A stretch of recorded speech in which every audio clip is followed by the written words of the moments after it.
You're very welcome back, Nigeria. You're still watching Trending Now here on the TVC Breakfast Show. And before we had a break in transmission, we were about to take some social commentary on the attempted coup in the Republic of Benin. Let's have a look. BMAX Legal says a foiled coup, even by a small group, is a serious warning sign.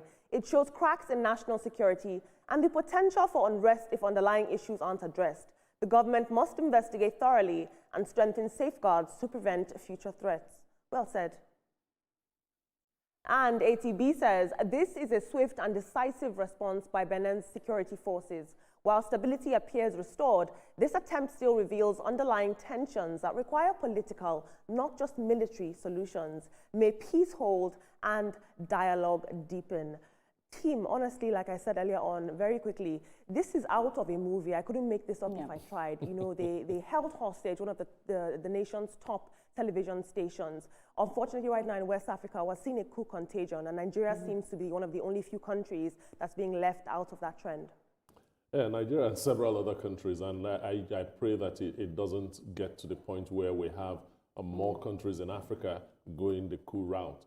Thank God this one was foiled, and foiled very fast.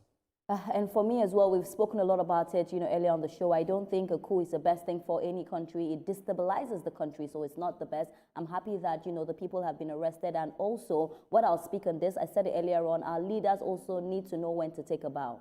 We need to strengthen the ECOWAS community and the AU, the African Union. They actually acted swiftly. Nigeria actually played the big brother role by deploying the fighter jet over there. But one thing is, African leaders really, really need to do better. We have to have a very strong and viral continent. Absolutely. It seems that the African nations are indeed coming to a climax. Thank you so much for your input, team.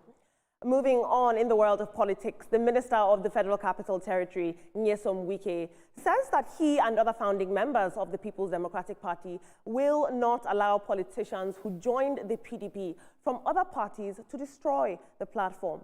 Now, Wike, who spoke during the 104th National Executive Committee meeting that was held at his official residence on Sunday, also criticized a faction of the party for what he called an illegal convention, accusing them of violating court judgments and undermining the rule of law. He says that the faction ignored two substantive judgments of the Federal High Court, but still went ahead to hold their own convention before returning to a state high court to seek recognition. According to him, you cannot disobey two final judgments and still claim leadership. Wike also warned that such actions could endanger the future of the People's Democratic Party, stressing that the party must respect its own laws and judicial processes if it hopes to regain public confidence. He maintained that leadership requires commitment and honesty, not just propaganda. The PDP is indeed a house in turmoil. Let's take a look at social media. Honorable Balo says, Wike knows what he's doing. He's just trying to keep some people together to protect his own interests after 2027, because it's clear that APC won't trust him after President Tinubu's tenure because he's never in the progressive calculations, and he knows that. And Adegoke Victor says, what is happening in Nigeria? Wike is still talking like he belongs to the PDP, holding NEC meetings even though he is currently serving as a minister in the opposition government. How can someone straddle both sides and claim loyalty? This is exactly the kind of confusion and double dealing that makes Nigerian politics chaotic. One hand in the party, the other in the government, supposed to oppose it. Very interesting team. For the longest time, we've spoken about how the fact that the PDP has unanimously refused to be under one umbrella. And so, the rain is so much.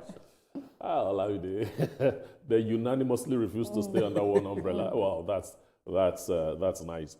104th NEC meeting held in Wike's official residence. That doesn't sound too well. The things he said are things that have been said over and over again, especially after the convention at Ibadan. The thing about the PDP and the way it is going, it leaves you in a position where you just tell yourself, you know what, let's just see what happens. For me, it's just to keep our fingers crossed and see what happens. But I was reading the tweet that you read.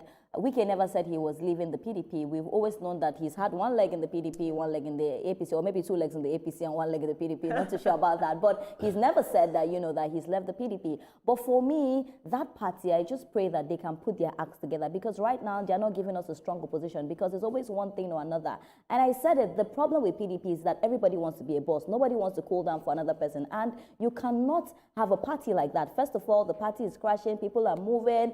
How do you now want to govern Nigeria? So right now, you are not even sounding like a sound party, to put in context. So let's just see what happens. Fingers crossed. But for 2027, that is already around the corner, how can they get their acts together? That's the question. Nigerians need to understand political memory. Like, they need to just always keep memory of, keep close tabs on developments across the nation. Wike is a member of the PDP, according to the law. Wike, before he took the appointment, from the, appointment given to him by President Bola Ahmed Tinubu, he actually went to the PDP, to the party, and they gave him the go-ahead to be a member. So, and that is what we that's what we talk about, democracy.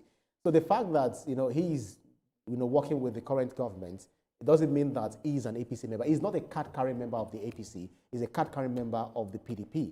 So that answers that.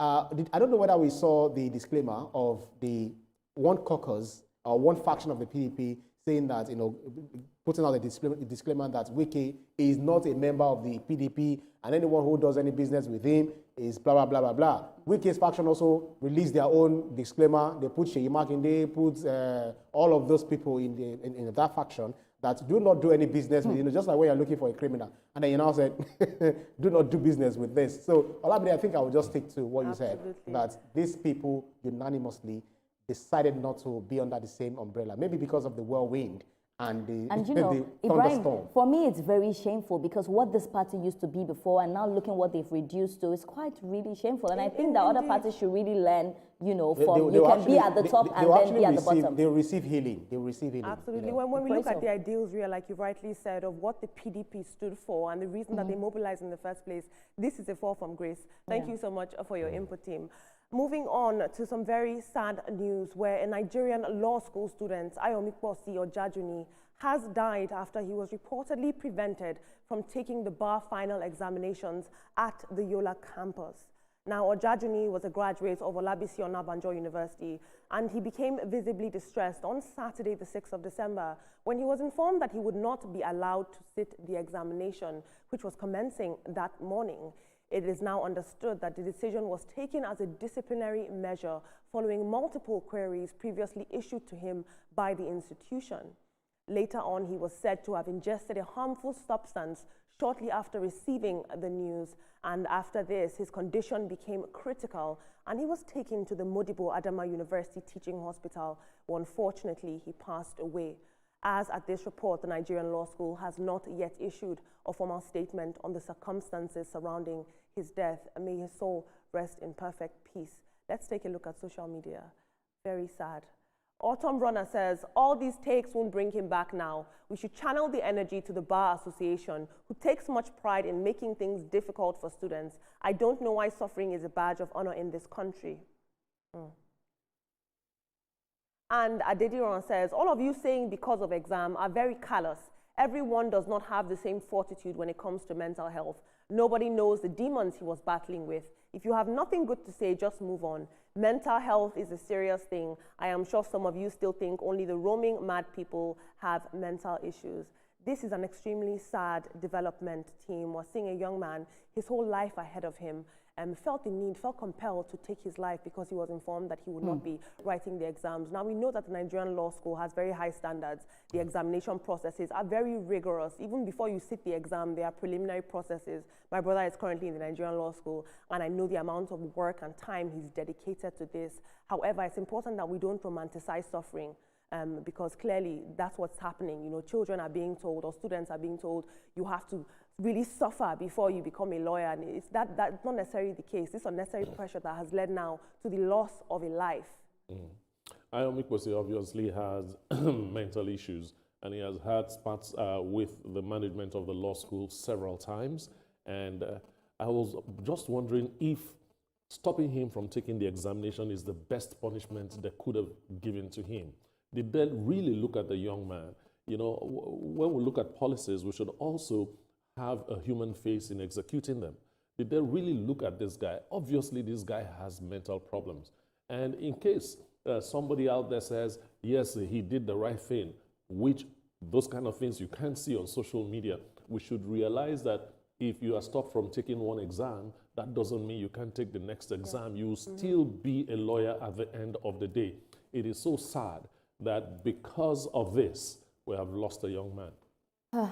And I'll start this with, when there's life, there's hope. As long as you're alive, there's nothing you cannot achieve. It may be delayed, but it will never be denied. So if this is for, people that are watching, that you are in a situation where you feel like it's a crossroad for you, just know that as long as you're waking up every morning, God still has a purpose in your life. Now, looking at this story, Olamide, is a very, very sad one. Because in Nigeria, we do not understand mental health. You know, when someone is facing things like this, oh, he's crazy, he's this, but people are really facing mental health issues. It's just so sad. You know, we cannot quantify and say this is not enough reason for him to kill himself. You don't know what he was going through. We don't know what this actually meant to him. It's really, really sad. You know, I just wish we can take lesser punishments. I don't know. I feel this punishment was way too much. You know, couldn't something else have been given to him? Now he has lost his life. He's never going to be a lawyer again. This is a sad story.